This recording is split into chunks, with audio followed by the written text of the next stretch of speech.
Okay, Sugar Lips, I want us to check how far the high beams actually show, because yeah, you know, this is a S1000 2024 model, and you know these LEDs are mad, or the xenon, or the xenon, you understand? So I want to see how far they actually reach from here to that stop sign, or to the end of the road there. So it's like, it's quite a distance. Sorry for the sniffing, I am riding at night, so it is a bit cold.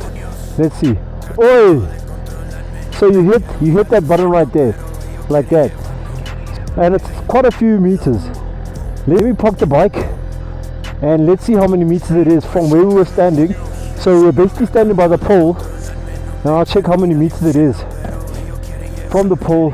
This is where the bone was standing, okay?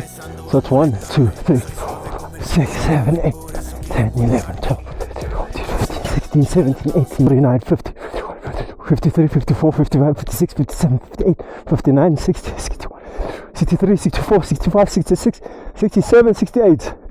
So almost, I think what, 68 meters, if I'm correct, from there to here. So that's quite a distance. So imagine at night, and it's relatively dark. I mean, we don't really live in a well-lit area. So yeah, that's how far it can reach.